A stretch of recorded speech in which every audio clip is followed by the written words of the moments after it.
सभी साथियों को जोहार। साथियों, अभी कुछ समय ही पहले मतलब कुछ दिन पहले एक पाकिस्तान के पन्ने आकल एक स्थानीय ज़िला है, उसके जो राइटर हैं, जो वकील भी रहे हैं और राइटर हैं, अर्जन दासी मेघवाल, तो उन्होंने एक भीलों पर किताब लिखी है और उस किताब में भीलों के इतिहास से छेड़खानी करते हुए भीलों के इतिहास को निम्नतर बताया है।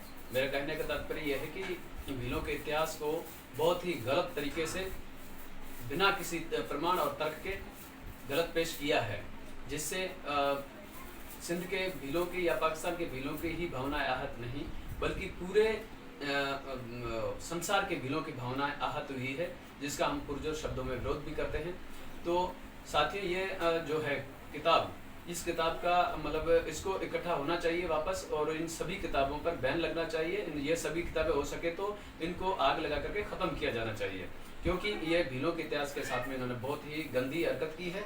हालांकि एक अर्जन दास मेघवाल ही लेखक नहीं है, लेखक और भी हैं, भील समाज के भी काफ़ी लेखक हैं, उनके हाथ में भी कलम है, चाहे तो वे भी लिख सकते थे, लेकिन वे इतने घटिया सोच के नहीं थे, निम्न मानसिकता के नहीं थे, इसलिए उन्होंने ऐसा कदम नहीं उठाया। लेकिन अर्जन दास जी मेघवाल ने जो है अपनी नीचता का परिचय देते हुए, अपनी मूर्खता का परिचय देते हुए एक महान ऐतिहासिक लोगों पर गलत टिप्पणी की है।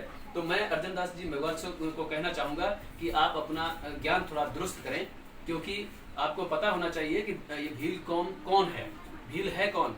तो सबसे पहले हम आपको बताना चाहेंगे अर्जन जी कि आपको ये समझना चाहिए कि भील कौन है। इसके बारे में थोड़ा बताना चाहूँगा आपको कि जैसे अब हम बात करें किसी देश की कौम के बारे में, तो अब उससे भी पहले हम देश को लेंगे। देश कौन सा, तो हम भाई भारत और पाकिस्तान पहले एक ही था। और सबसे पहले ये भी बात बता दें कि जो प्राचीन भारत है, वो प्राचीन भारत केवल जो अभी भारत बना वो यही नहीं है, उसमें पाकिस्तान ये भी आता है, बलूचिस्तान भी आता है, अफगानिस्तान तक का ये सारा इलाका जो था ये संपूर्ण प्राचीन भारत था। और संपूर्ण प्राचीन भारत का जो इतिहास है वो कहाँ से प्रारंभ होता है पता है? वो होता है सिंधु सभ्यता से। अब सिंधु सभ्यता जो है, सिंधु जो है प्राचीन भारत का सेंटर कहें या केंद्र कहें, ऐसा ही कहें कि प्राचीन मूल भारत सिंध ही तो था। और उस भारत के जो निवासी, उसके मालिक कौन है? अब मैं उसके मालिकों पर आए तो मालिक किसको कहा जाता है?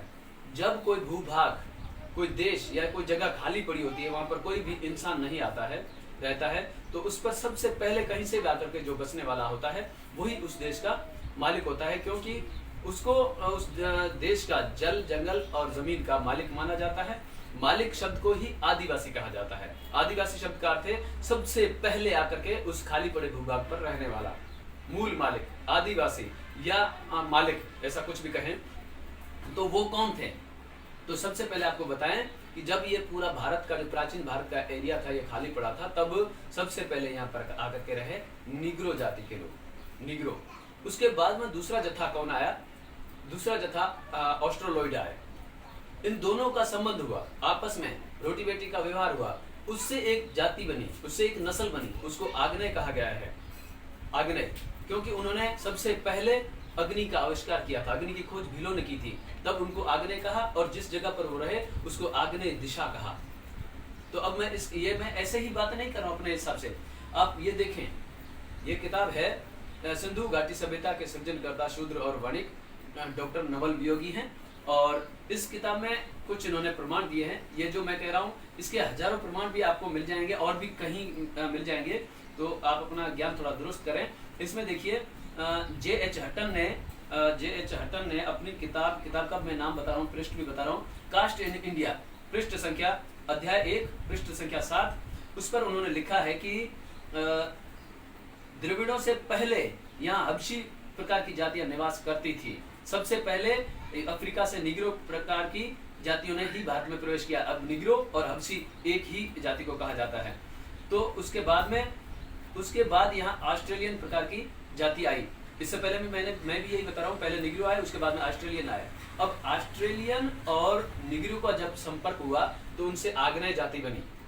तो इसके बारे में हम बात देखते हैं। ये भारत का प्रसिद्ध ग्रंथ है जो है कितने पेज पृष्ठ का है? 550 पृष्ठ का है। और इसकी संस्कृति के 4 अध्याय आप खुद देखना कभी नेट पर, तो आपको पता चलेगा कि इस ग्रंथ की कितनी ख्याति है। क्योंकि मेरे पास पेपर बैक वाला ये प्रति है, इसलिए आपको इसे हल्के में ले सकते हैं, लेकिन ये हार्ड कवर में भी आता है, बड़ी साइज में भी आता है। तो इस पर ये लिखने वाले कौन है? रामाधारी सिंह दिनकर। इन्होंने क्या लिखा है? तो इन्होंने ये लिखा है कि भारत में पृष्ठ संख्या 28 पर, ये संस्करण है 3, और भारत में पहला आगमन यानी आना निग्रो जाति का था, और निग्रो जाति के बाद में आग्नेय जाति। अब देखिए अब क्या बताया जा रहा है, सबसे पहले निग्रो आए और उसके बाद में ऑस्ट्रेलियन आए, ऑस्ट्रोलॉइड रेस।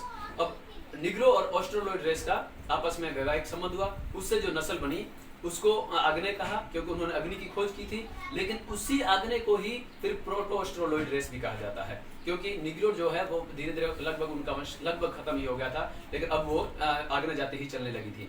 अब आग्नेय जाति को, आग्नेय शब्दों को इन वेदों में, पुराणों में क्या कहा गया है? आग्नेय जाति को ही इन्होंने उसको निषाद कहा, निषाद जाति कहा है। तो एक आपको बता दें, सुनीति कुमार चटर्जी हैं, प्रसिद्ध लेखक हैं। उन्होंने अपनी किताब भारतीय आर्य भाषा में लिखा है कि जो आग्नेय है उसी को ही बाद में निषाद, और निषाद को बाद में भील कहा। अब मैं आ रहा हूँ, देखिए भील कौन है? ये मैं सारा इतिहास इसलिए उठा रहा हूँ क्योंकि आपने भील कौम पर बहुत गलत टिप्पणी की है। अब देखिए निग्रो और प्रोटोस्ट्रोलॉइड आए, इनसे आग्नेय को ही निषाद कहा गया है, और अब निषाद को ही बाद में भील कहा गया है। तो इसके बारे में कुछ प्रमाण ये भी दे सकता हूँ, सुनीति कुमार चटर्जी ने भी ये कहा है कि भारतीय आर्य भाषा और हिंदी में कि निषाद अनार्य थे और भील ही थे। उसके बाद में प्रसिद्ध विद्वान नेमिचंद जैन ने भी अपनी पुस्तक भील भाषा आर्य और संस्कृति में निषाद और भील को एक ही माना है। अब सबसे बड़ी बात दूसरी भी बताएं, जो ऋग्वेद लिखने वाले होते हैं, ऋग्वेद के भाष्यकार होते हैं महिद्राचार्य ने भी, ऋग्वेद के भाष्यकार महिद्राचार्य ने भी निषाद और भील को एक ही मानते हुए संस्कृत में एक वर्ड लिखा, निषाद नाम भील, मतलब निषाद का ही दूसरा नाम भील है। तो अब आप फिर ये रामाधारी सिंह दिनकर भी इनका हवाला देते हैं, आप वापस आइए देखिए इस पेज पे। तो इसमें लिखा हुआ है इन्होंने कि लिखा है कि कहा जाता है कि जब आर्य आए, आग्नेय लोग सिंधु की तराई में विद्यमान थे। जब आर्य आए उससे पहले आग्नेय लोग यहाँ पर विद्यमान थे सिंधु की तराई में। आर्यों ने उन्हीं का नाम निषाद रखा और उसके काले रंग और चपटी नाक की हंसी भी उड़ाई। निषाद वंश के लोगों को अन्य नाम कोल और भील भी मिलते हैं। अब भील आ गया है। अब आपको अर्जुन दास जी को मैं कहना चाहूंगा कि आपको पता है ये भील कौन है? अब इससे क्या सिद्ध हुआ? प्राचीन भारत का जो मूल भारत था या उनकी जो मूल स्थान था, उसके सृजनकर्ता, उसके मालिक, उसके आदिवासी भील थे। और उस भीलों पर आपने टिप्पणी की, उसको आपने गलत तरीके से पेश किया। आपको शर्म आनी चाहिए। आपको यह भी समझना चाहिए आप जिस देश में रह रहे हो उस देश के मालिकों को आप गलत कह रहे हो। अरे आपका इतिहास भी हम ये उठा सकते हैं, हमारे पास भी कलम है, हम भी यदि चाहें तो आपका इतिहास उठा सकते हैं, लेकिन हम वो निम्न मानसिकता के लोग नहीं है क्योंकि एक व्यक्ति के विशेष के पीछे हम पूरी आपकी मेघाल जाति को गलत कह दें। यदि हमने लिखना शुरू कर दिया ना तो आप कहीं मुंह दिखाने के लायक भी नहीं रह जाओगे। लेकिन हम चाहते हैं कि हमारा सौहार्द, आपसी सौहार्द, प्रेम, आपसी भाईचारा बना रहे। तो अब आप ये भी कहेंगे कि हमने भीलों पर नहीं कहा, थोरियों पर कहा है। तो मैं आपकी ये भी शंका दूर कर दूं, यह है रिपोर्ट है मर्दमशुमारी राज मारवाड़ 1891 की। इसको आप मारवाड़ सेंसस रिपोर्ट 1891 भी कह सकते हैं। तो इस रिपोर्ट में जो 1891 रिपोर्ट है उसका मैं ये पूरा रिपोर्ट है, उसको किताब का रूप दिया गया है। इस किताब के पेज संख्या 564 पर क्या लिखा हुआ मैं आपको पढ़ के बताता हूँ। थोरी एक कौम जो भीलों की किस्म से है, भील ही है, भीलों की ही किस्म से है, जो मारवाड़ में सब जगह पाई जाती है। इसमें कुछ लोग आहाड़ी और कुछ नायक भी हैं। आहाड़ी, नायक, भील, ये इन्हीं सभी को इन्होंने थोरी कहा है। आपको मैं और क्या प्रमाण दिखाऊं? आपको क्या प्रमाण दिखाएं? आप भारत का जो एक शब्दकोश लिखा हुआ है सीताराम जी लालस द्वारा, राजस्थानी हिंदी शब्दकोश, उसमें भी उन्होंने हर जगह पर लिखा है कि थोरी का मतलब होता है अचूक निशानेबाज, जिसका कोई निशाना चूकता नहीं, जिसकी थ्योरी एक बार सोच लेता है यहाँ पर मुझे निशाना लगाना है तो वहीं पर निशाना सीधा लगता है, उसका निशाना चूकता नहीं। और वो इस तरीके से जो आदिवासी कौम थी भीलों की, जिसका निशाना नहीं चूकता था, वे थोरी थे। आपने भीलों और थोरियों पर गलत कहा है। आपको एक वीडियो वायरल करना चाहिए जिसमें आप माफी मांगे कि हमने गलत कहा है। ऐसा आप वीडियोस वायरल करें और अपनी भूल को स्वीकार करते हुए सारी प्रतियां इकट्ठे करवा करके उसको हमारे समाज के सामने उसको आग लगाएं। और हमारे समाज को मैं ये कहना चाहूंगा, आप किसी भी तरीके से कोर्ट में केस करें और उसके बाद में इस किताब पर बैन लगवाएं और इस लेखक से माफ़ी मंगवाएं। जोहार।